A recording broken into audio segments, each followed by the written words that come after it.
فرمایا کہ جب بدکار بدکاری کرتا ہے تو اس سے ایمان نکل جاتا ہے۔ اب شیطان کیا چاہتا ہے؟ ہمیں سو میں مبتلا کر دے، ہمیں بدکاری میں مبتلا کر دے، اور بدکاری کے جتنے راستے ہیں، فحشاء کے جتنے راستے ہیں، شیطان نے ان کو آراستہ کر دیا ہے، رقص کو فن قرار دے دیا گیا ہے، اور آج عریانی پر مشتمل مخلوط اجتماعات کو فیسٹیول کا نام دے دیا گیا ہے، اور کیا کیا رنگ اور کیا کیا ڈھنگ دیے گئے ہیں۔ وہ راستے جو بدکاری پر منتج ہوتے ہیں وہ راستے کشادہ کر دیے گئے ہیں، اور اس سے بڑی بدبختی کیا ہوگی کہ جو بدکار لوگ بدکاری کو، برائی کو، فحشاء کو پھیلاتے ہیں، حکومتوں کی طرف سے ان کو ایوارڈ دیے جاتے ہیں اور ان کو بلا کر کے اعزازات دیے جاتے ہیں، اتنے پیسے دیے جاتے ہیں کہ آپ سوچ سکتے ہیں کیا ان کے اندر خوبی ہے کہ وہ برائی کو پھیلاتے ہیں، وہ فحشاء کو پھیلاتے ہیں۔ یہ معاشرے کا بدترین طبقہ ہے جن کی وجہ سے بدی پھیلتی ہے، نوجوانوں کے اخلاق بگڑتے ہیں، ان کا کردار مسخ ہوتا ہے۔ جو شخص بدکاری میں پڑ گیا اس کے دل کا چہرہ مسخ ہو کے رہ گیا، داغدار ہو کے رہ گیا۔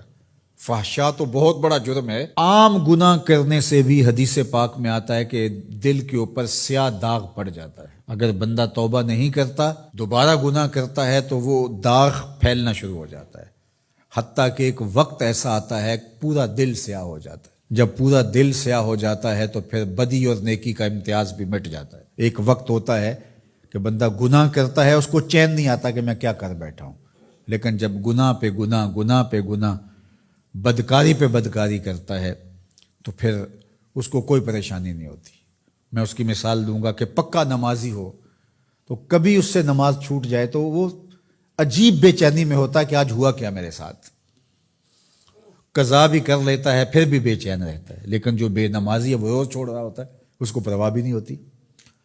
اگر کوئی شریف آدمی کسی کو ظلمن تھپڑ مار بیٹھے تو اتنی تکلیف اس کو نہیں ہوتی جتنی اس کو ہو رہی ہوتی ہے۔ دعا کرو کہ یہ دل دل ہی رہے، دل مصفہ رہے، دل مزکہ رہے، دل ستھرا رہے، دل پاکیزہ رہے۔ جتنی کوشش ہم اپنے چہرے کو، اپنے بدن کو، اپنے ظاہر کو سنوارنے کی کرتے ہیں، اس سے کہیں بڑھ کر اپنے دل کو سنوارنے کی کریں۔ باہو علیہ رحمہ نے کہا تھا، دل کالے نالوں منہ کالا چنگا، جے کو یہ رمز پچھانے ہو۔ تو شیطان دل پہ ہی قبضہ جماتا ہے۔ شیطان جاسم علی قلب ابن آدم فاذا ذکر اللہ خنس واذا غفل وسوس، تو یہ غافل نہ ہو پائے، ہر وقت اللہ کے ذکر میں رہو۔ اس لیے ہمیں 5 بار مسجد میں بلایا جاتا ہے۔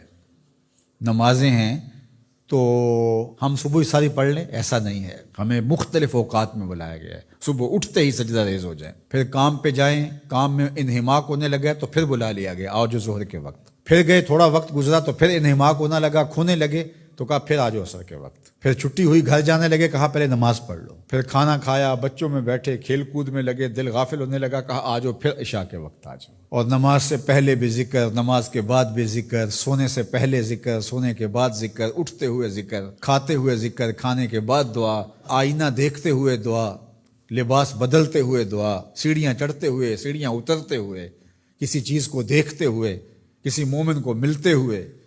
ہماری زندگی کو دیکھیے مسلمانوں کی، ہم تو ہر وقت ذکر میں رہتے ہیں، ہر وقت اسی کا نام جپ رہے ہوتے ہیں، کبھی السلام علیکم، کبھی سبحان اللہ، کبھی ماشاء اللہ، کبھی الحمدللہ، کبھی لا الہ الا اللہ، کبھی لا حول ولا قوت الا باللہ، کبھی اللہ اکبر، کبھی نماز، کبھی سجدہ، کبھی رکوع، کبھی قیام۔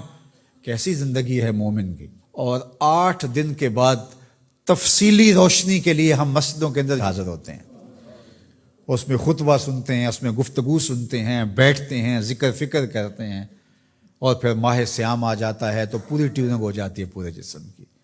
اور پھر کہا چلو ہر سال نہیں تو زندگی میں ایک بار حج پہ بھی چلے جاؤ، اور تم ایسے پلٹ کے آؤ گے جیسے ماں کے بطن سے ابھی پیدا ہوئے ہو، سارے گناہ مٹ جائیں گے، تم ستھرے ہو کے وہاں سے آؤ گے۔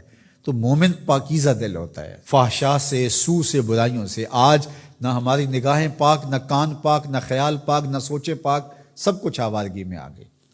تو اس لیے ہمارا رب کیا چاہتا ہے کہ ہم نیک ہوں، صالح ہوں، پاکیزہ ہوں۔